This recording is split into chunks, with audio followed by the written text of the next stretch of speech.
Alors, parfait, ici nous dénonçons un phénomène qui est récurrent dans notre société, bien que la loi l'encadre. Nous dénonçons quand même pour la bonne intelligence de tous. J'ai été appelé par une famille qui a un corps actuellement à la morgue. La dame a 66 ans. Elle a contracté mariage avec, enfin, elle s'est mise en union libre d'abord avec un monsieur il y a 40 ans de cela. Avant ce mariage, elle avait 2 enfants issus d'autres relations précédentes. Et elle a eu dans ce mariage, après 20 ans de mariage, un enfant, une fille. Elle a donc eu 3 enfants en tout. À l'heure qu'il est, la dame a été très malade et son mari ne l'a pas assistée pendant sa maladie. Soit dit en passant, il y a 3 ans de cela, l'homme et la femme sont allés en catimini faire un acte de mariage, disant régulariser leur situation. Donc, ils ont un acte de mariage depuis 3 ans, ayant vécu 40 ans ensemble. La dame est tombée gravement malade, l'homme ne s'en est pas occupé. La famille de la femme est venue récupérer leur soeur, leur fille, l'a fait soigner, mais malheureusement, cette dernière est décédée. Depuis qu'elle est décédée, donc, le monsieur envoie les nouvelles pour qu'on lui envoie le corps de sa femme, dit-il, qu'on lui donne le corps de sa femme. En temps, les enfants demandent qu'on enterre leur maman du côté de la famille d'origine de la maman, y compris l'enfant qu'ils ont eu. C'est-à-dire que la fille de 20 ans, qui est l'enfant de l'homme, souhaite que le mari, sa maman soit enterrée dans la famille d'origine de sa maman. Et donc, le corps est bloqué à la morgue. On est dans cette situation-là. J'ai beaucoup d'autres corps, même des proches à toi et moi, qui sont bloqués à la morgue actuellement pour des raisons similaires et autres. J'ai voulu dénoncer ce phénomène qui consiste à ne pas bien encadrer dans nos propres familles tout ce qui se passe autour des deuils. Très bien. On va passer la parole d'abord à Toth. Hein. Je peux déjà souligner qu'il y a 2 problèmes qui peuvent être posés sur la table lorsqu'on a suivi ces dénonciations de Blériot.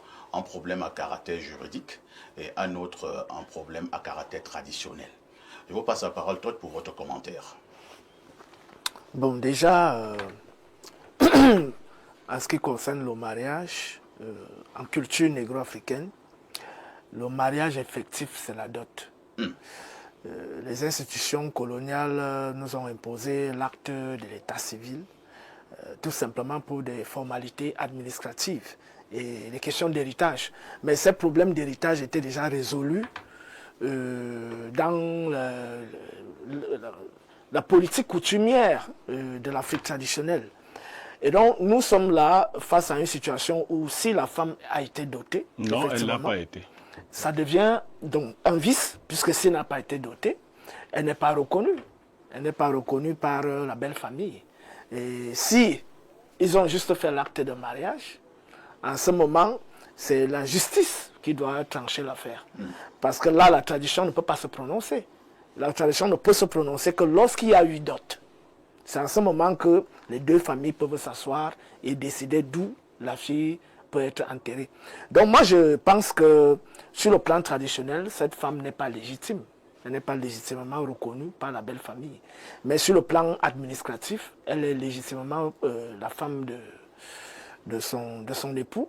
Et en ce moment, le problème doit revenir à la charge de la justice administrative. Et donc, la femme doit être enterrée chez son mari. Oui. Non, ce n'est pas exactement ce que dit le droit. D'accord. On passe la parole au révérend Bayon. Révérend Bayon, vous vous situez à quel niveau? Un problème un peu compliqué, un peu délicat. La famille de la femme a estimé que le mari a abandonné cette dernière. Au moment où elle était très malade. Malheureusement, même elle est décédée. Et le monsieur lui dit, vous me donnez le corps de mon épouse, je l'enterre chez moi. La femme dit, niet, cette femme sera enterrée chez elle. Votre regard? Bien, ceci soulève un problème social que nous retrouvons chez nous ici au Cameroun, où les gens se projettent généralement quand il y a mort d'homme. Quand il y a maladie, quand il y a besoin, on Tu ne vois personne. Mais j'ai l'impression que les gens veulent s'afficher quand il y a mort d'homme. J'estime que c'est un problème qui doit être résolu dans notre société d'aujourd'hui pour comprendre que les morts n'ont pas plus de valeur que les vivants. En général, vous voulez faire quelque chose pour quelqu'un, vous n'allez pas, je viens de voir, n'est-ce pas, mon frère recevoir un cadeau quand il est vivant, c'est pas quand il est mort qu'on va lui offrir le cadeau. Je suis quand même dit, je pas sous ton contrôle, qu'il faut laisser les morts enterrer la mort. Tout à fait. Donc ça veut dire que il faut, ça soulève un problème, régler un certain nombre de choses. Je soulève ici le cas d'un homme dans la Bible qui s'appelait Ézéchias. Dieu lui dit, donne des ordres à ta famille parce que tu ne vas plus vivre. Ça veut dire qu'il y a des choses que nous devons arranger parce que ça peut poser problème quand vous serez plus vivant. Tout à fait. Qui va faire quoi? Qu'est-ce qui va se passer? C'est des choses que nous devons résoudre aujourd'hui. Beaucoup de familles se déchirent après le décès d'un des leurs parce qu'il y a un travail qui n'a pas été fait en amont. C'est une leçon que nous devons apprendre. Beaucoup de gens aujourd'hui, et ça devient accepté. Vous prenez la fille d'autrui, vous allez mettre chez vous. Vous vivez des années comme ça avec elle, et puis on ne sait pas si vous êtes marié, si vous n'êtes pas le jour qui a 40 ans de vie. Tout à fait. Et il y a 3 ans qu'ils sont allés faire un mariage. Il faut-il encore savoir si cet acte de mariage qui dit avoir été fait en catimini est même un acte qui n'est pas frauduleux. Parce que beaucoup font des choses comme ça, ils font de la fraude, juste parce qu'il y a une bataille autour d'un corps, autour d'un deuil. Moi, je veux dire, n'est-ce pas, interpeller comme ça les familles de bien s'asseoir dans la paix et de discuter, trouver un terrain d'entente. Beaucoup de gens, même quand on enterre, les tombeaux sont abandonnés. Vous venez vous trouver, personne n'est plus jamais repassé pour poser une fleur. Alors qu'on a bagarré pendant le deuil. Donc ce que je veux dire, c'est que nous devons faire ce qui est mieux. Quand on s'assoit pour discuter, qu'est-ce qu'il y a de mieux à faire? Qu'est-ce que les enfants, la place des enfants, où est-ce qu'ils peuvent aller et facilement poser un bouquet de fleurs sur la tombe de leur mère, sacrée? Je pense que c'est quelque chose, c'est un respect. Nous n'adorons pas les morts, c'est un respect que nous devons pour ceux que nous avons aimés et qui sont partis avant nous. Merci, Sango Pasto. Alors, Alain Douk, chez nous, au village, moi, je suis souvent les papas, les grands-pères le dire, notamment dans mon village, on ne discute pas en mort. Nous discutons les vivants. En mort, il ne sert plus à rien. Donc, enterrez-le là où vous voulez. Mais s'il est vivant, on peut discuter. Elle dit, perfect, toi encore vivant, c'est le sac de modérateur, il nous sert à quelque chose. On ne peut pas accepter qu'il aille chez les Énois, chez les Yanda. Les Mabarak, on va dire, mais c'est pas possible. Mais bon, si perfect est donc mort, on fait alors comment? Alors, on peut prendre perfect, on peut enterrer chez les boulots. Parce qu'on ne discute pas les... Donc, quand on ne discute pas, on amène chez les boulots. De ton village, on dit ça. Non, vraiment, pour leur dire de racheter. Allons-y, allez. Toujours est-il que j'ai un problème, moi, personnellement, avec cette histoire, avec le mot abandon. Oui.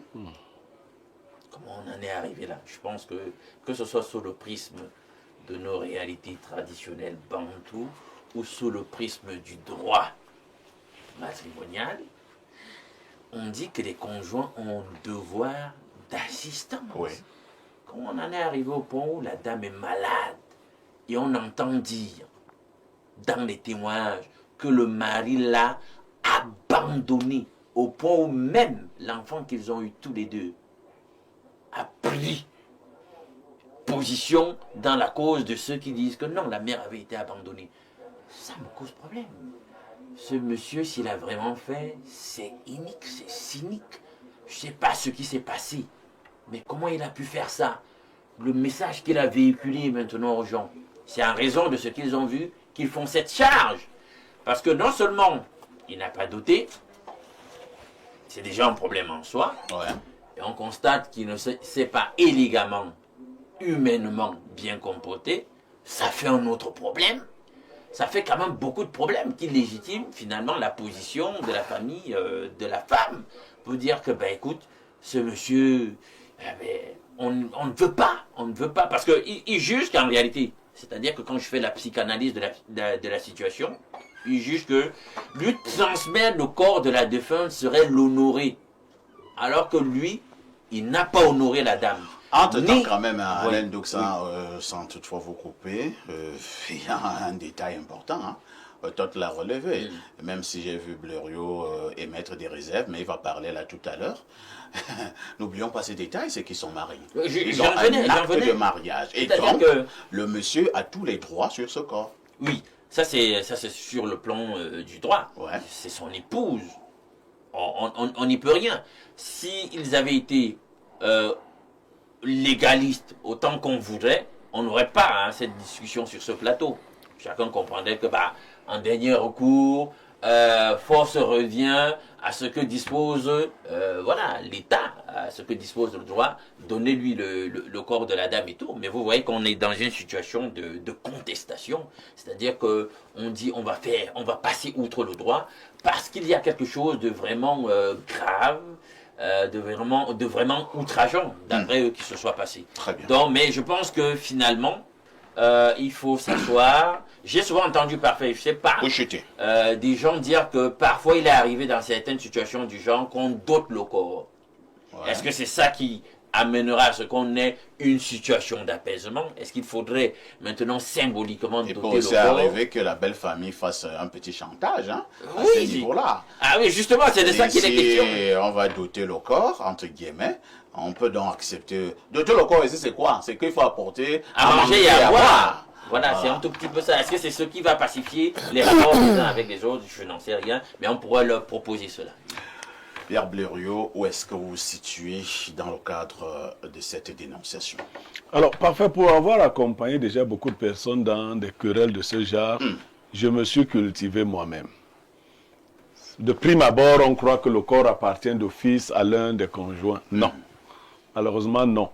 La priorité, je me suis retrouvé au moins dans 2 affaires, la priorité est souvent donnée aux enfants. C'est-à-dire que quand il y a dispute du corps, la priorité est donnée aux enfants. Parce que l'avocat me l'a dit comme ça, je ne comprenais pas. Le mariage s'éteint avec la mort ou le divorce. C'est-à-dire que vous perdez une partie de vos droits lorsque l'autre est mort. On enterre de manière naturelle souvent les femmes chez leur mari parce que ça ne pose pas de problème. Maintenant, les enfants sont 3. Le procureur, ça se gère souvent. Bon, c'est un juge qui fait cette affaire. Il demande aux enfants là où ils souhaitent que leur maman soit enterrée. Et une fois que les 3 sont d'accord sur le même lieu d'enterrement, le mari est mis en minorité. Donc, du point de vue du droit, il sera mis, bon, les juristes vont parler, il sera mis en minorité. Mais le deuxième aspect, on attaque son acte de mariage. Parce que je l'ai aussi fait. Vous savez pourquoi on attaque son acte de mariage? Non, pas par rapport à la dot. Il y a 2 aspects de l'acte de mariage sur lesquels les gens ne font. Le mariage est public. n'est pas secret. Le mariage est public, d'où la publication des bancs. Vous ne pouvez pas vous marier avec des enfants et autres, et vos enfants ne savent pas où vous êtes mariés. C'est-à-dire qu'on est sorti le matin, on est allé. C'est-à-dire, même si vous êtes d'accord, vous deux, c'est pour cela qu'il y a une question qu'on pose souvent, qui s'oppose à ce mariage. Ça doit être public. Et le public en question, ce sont vos familles. Ce n'est pas un kidam qui passe, parce que tu ne peux pas être en train de te marier, un fou passer à Essos, il entend qui est contre, il entre dans la salle, il dit moi. Bon, on va lui demander sa qualité. Voilà. Donc, est-ce que la qualité a s'opposer? Voilà. Cet aspect-là du mariage fait déjà que les enfants puissent attaquer facilement l'acte de mariage. Donc, tous ceux qui vont là, ils appellent un officier, et vous verrez, en attaquant, il y a plein de vices qu'on va trouver dans cet acte de mariage. Alain Doug est secrétaire d'état civil, je l'appelle, on va au quartier et il signe. Alain Doug n'a pas qualité pour signer ça comme ça. Donc, à partir de là... L'officier d'état civil. Voilà. Il faut un officier d'état, vous l'avez dit. Donc, il y a beaucoup d'aspects qui permettent déjà la non-publication des banques remet en cause ce mariage. On ne va même pas parler de d'autres. Maintenant, traditionnellement, tout le monde l'a dit, On n'enterre pas une femme qu'on n'a pas dotée. C'est pour cela que si vous voulez l'enterrer traditionnellement, vous êtes obligé de donner une dot symbolique avant de récupérer le corps. Le corps, chez nous en Afrique, est très important. Nous, on ne laisse pas les corps. D'ailleurs, chez nous, les Bassas, on préfère mourir. C'est-à-dire que le corps d'un Bassa, on ne le laisse pas, même s'il faut qu'il y ait 5 autres corps sur le corps là. Merci. Merci, Bill Blériot. Lisons les nombreuses contributions de nos téléspectateurs. Bonjour le panel et bonjour au Paul Biya de la modération. Non.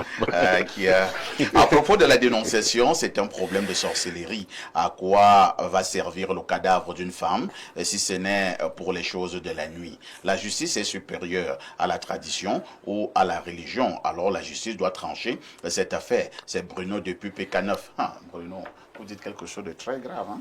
Que la justice est supérieure. Bon, c'est ce qu'il voit souvent.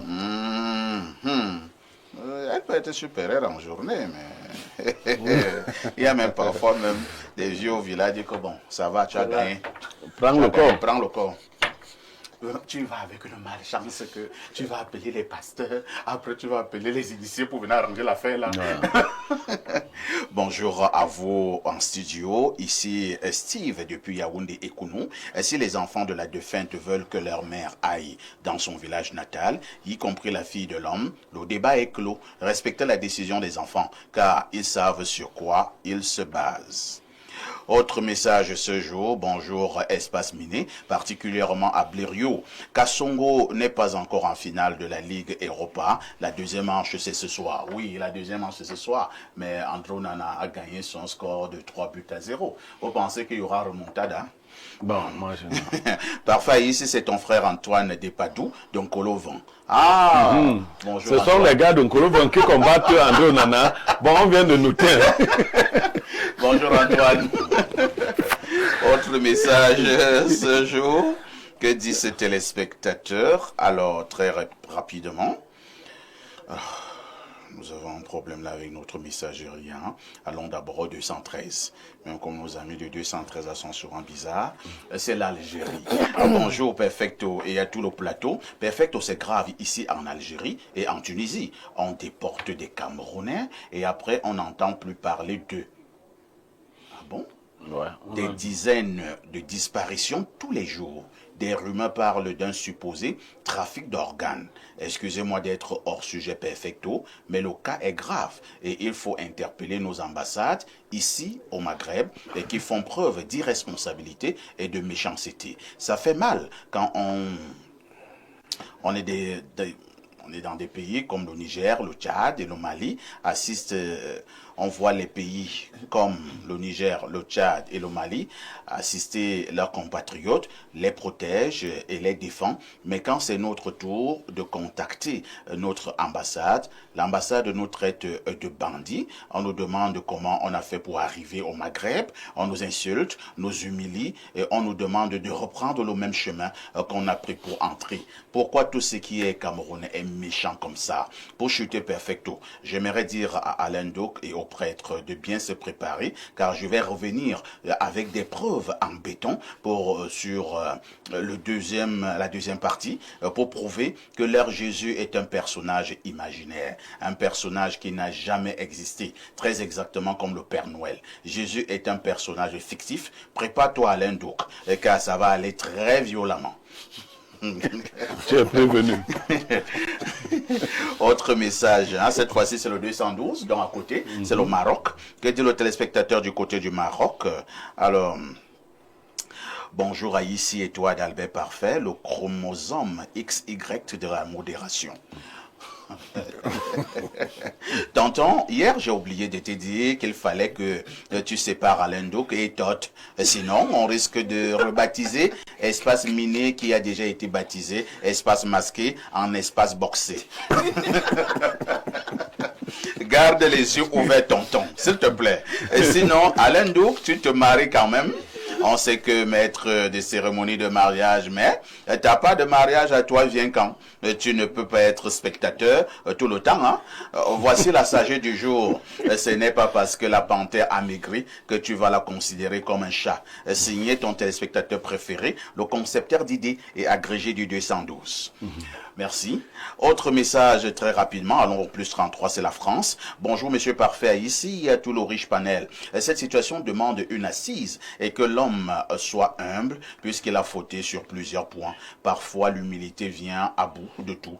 L'homme doit négocier et non imposer puisque traditionnellement il n'a pas le droit d'exiger le corps. C'est Romuald Ongba qui envoie cette contribution. On va prendre peut-être deux dernières réactions. Hein. Bonjour à votre panel. Juste pour ajouter à ce que Blériot a dit, il doit ajouter aussi que même cette personne qui déporte le maire à domicile ou hors du lieu où la mairie est située, on n'a pas terminé. Oui, le mariage n'est pas valide. Voilà. Bonne émission à vous, c'est Jean Calvin depuis la ville de Douala, Cité Sic. Autre message ce jeudi matin, dans le cadre de jeudi sorcellerie, non, jeudi spiritualité, je voulais dire. Alors, qu'est-ce qu'on dit ici? Bonjour, Parfait ici, le sac de modérateur, et Pierre Blériot-Niemek, le seul consultant de tous les temps, alias Casto. La problématique de ce jour nous ramène à un cas très sérieux. Premièrement, lorsque tu vis avec une femme pendant plus de 20 ans, la loi considère que c'est ta femme. Mais reste à savoir au niveau de cet acte de mariage et s'il y a eu publication de ban pour une éventuelle opposition. Sinon, c'est un acte qui n'est pas authentique. Deuxièmement, il n'y a pas d'autre comme la coutume le prévoit. Pour moi, le corps revient à la famille de la femme. Je suis Zélure depuis Belabo. Merci. Bonjour Parfait. Pardon. Lis au moins mon message aujourd'hui. Merci. Je l'ai fait. Merci. Je l'ai fait. Merci également. Une autre touche rose s'impose.